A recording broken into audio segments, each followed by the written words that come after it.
At the end of World War II in Europe, General Dwight Eisenhower was appointed the military governor of the American Zone in Germany. During his travels around Germany, he noticed that the German autobahn was really good. His respect for the German highway later became the impetus for passing legislation for the United States Interstate highway system. Learn more about the road system, which many people consider a greater American accomplishment than the Apollo program or the creation of the Internet, on this episode of Everything Everywhere Daily.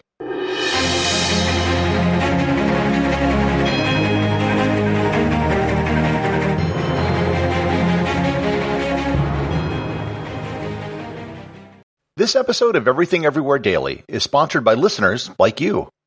Creating a daily show like this isn't easy. Researching, writing, and recording a daily show takes quite a bit of time, and you have to do it every single day.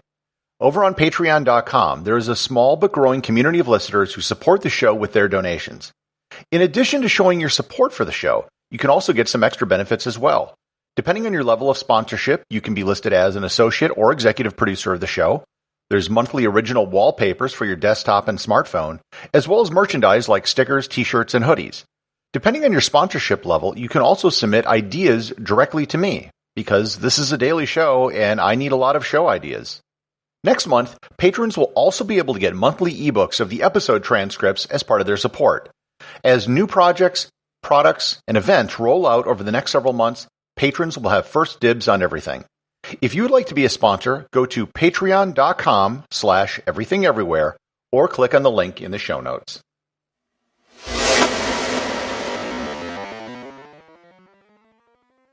By the mid-1950s, the automobile had been around for about 50 years. Car ownership rates skyrocketed after World War II, and with hundreds of thousands of soldiers returning home after the war and starting families, demand for road travel exploded. By 1956, it was possible to travel from coast to coast by car, but it wasn't easy. The highway system in the United States was a patchwork of state roads with varying degrees of quality. The first transcontinental road across the U.S. was the Lincoln Highway, which went from Times Square in New York to Lincoln Park in San Francisco. Established in 1913, the road was a private endeavor which mostly was just a route that connected already existing roads. Almost nothing on the Lincoln Highway was paved, and getting stuck in the mud was a very common occurrence. In 1919, the U.S. Army sent a transcontinental convoy from Washington, D.C. to San Francisco to demonstrate the need for better roads in the country. On that convoy was a young Major Dwight Eisenhower, who traveled with the convoy, which averaged a speedy 5 miles an hour during the trip. By the 1920s, routes like the Lincoln Highway were replaced by the United States numbered highway system. This was a system of numbered roads that was coordinated between the states, but the federal government had nothing to do with the system. It was, and still is, managed by the American Association of State Highway and Transportation Officials. All of the roads are built and maintained by state and local governments, and the only coordination between the states is regarding the numbering system. It was this system that gave us such famous roads as Route 66, which went from Chicago to Santa Monica, California. When Eisenhower became president in 1953, the national highway system was a disjointed collection of roads of varying standards and levels of quality. In his presidential memoirs, he noted, "During World War II, I had seen the superlative system of German autobahn and the national highway system crossing that country." He wanted a similar system for the United States. There had been plans kicking around for almost 20 years for such a system, but the war had gotten in the way of doing anything. In 1954, he appointed Lieutenant General Lucius Clay, his right-hand man who oversaw the logistical operations of the Normandy invasion, to head up the President's Advisory Committee on the National Highway System. The Clay Commission developed a grand plan, which is a $100 billion, 10-year program to connect the country with a network of 40,000 miles of divided highways connecting every city with a population of at least 50,000 people at the time. Congress passed the Federal Aid Highway Act of 1956, which was signed by President Eisenhower in June. Construction of the first segments of the system was begun in August of that year in Missouri.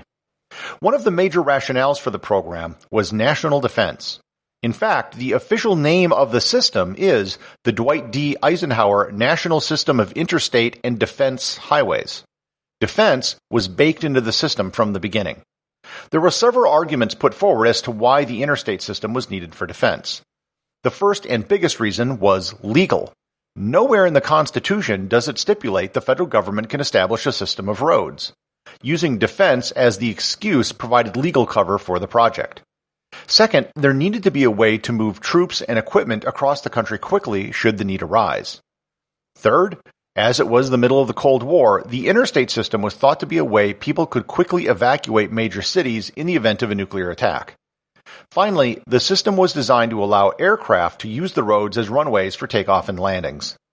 This actually has never happened other than in the case of an emergency, but it is possible that some straight remote stretches of interstate could be used as a runway in a pinch.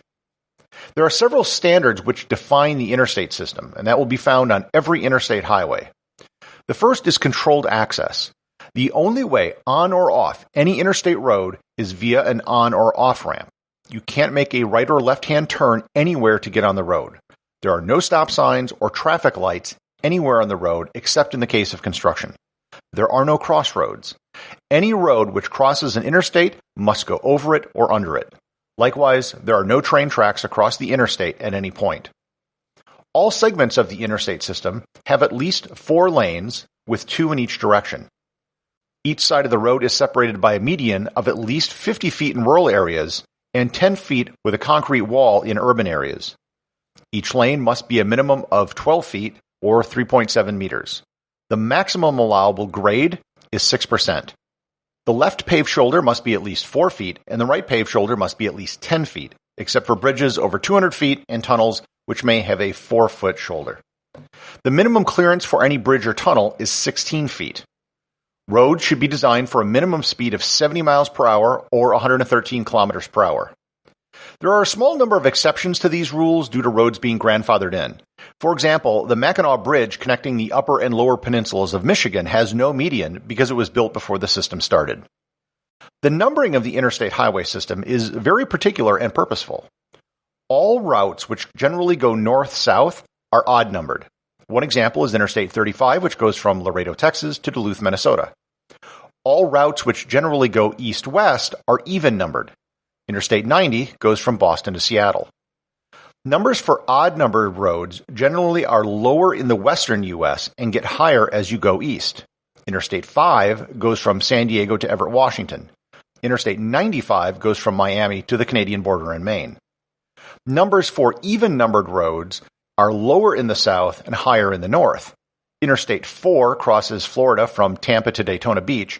Interstate 94 runs from Detroit to Billings, Montana. This system is the exact opposite of how state highways are numbered.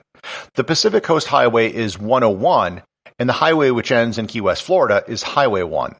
This was done so no state had 2 highways with the same number to avoid confusion. There are some minor exceptions to the numbering system as new roads are built, but generally the rule holds. The highest speed limit on the system is in Texas at 85 miles per hour, although there was no speed limit at all in Montana between 1995 and 1999. The lowest speed limit on the interstate system is Interstate 35E in St. Paul, Minnesota, which has a very brief stretch that is 45 miles per hour.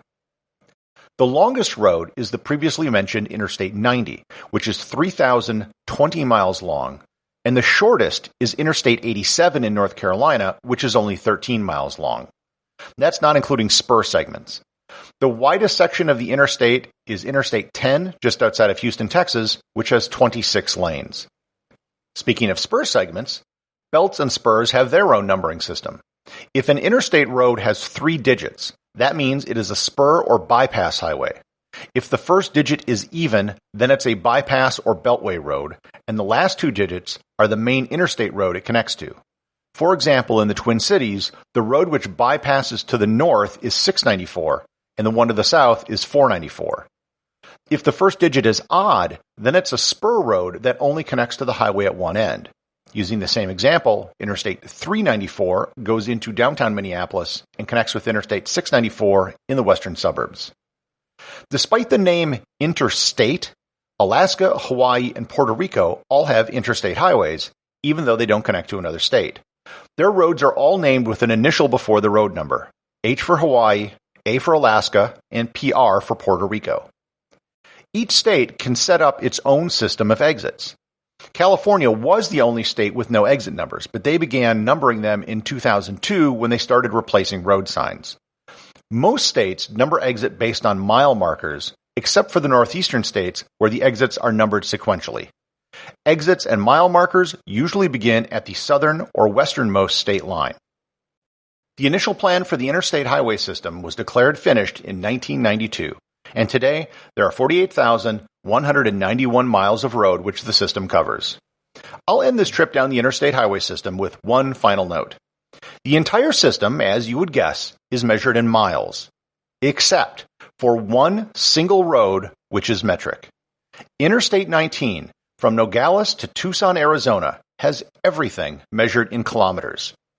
The original signs were put up in the 1970s when everyone thought the U.S. was going to be moving to the metric system, but it just never happened. In 2004, there was a plan to eventually replace all the metric references to miles, but then business people objected because it would require renaming all of the exit numbers, and the businesses didn't want to spend money to change their directions. As of this year, and I know this because I drove the highway just this January, all the signs on I-19 are still in kilometers. Executive producer of Everything Everywhere Daily is James Makkyla. Special thanks to everyone who supports the show over on Patreon. Please remember to leave a review over on Apple Podcasts. Even a simple review can really help the show get discovered in the sea of other podcasts that are out there.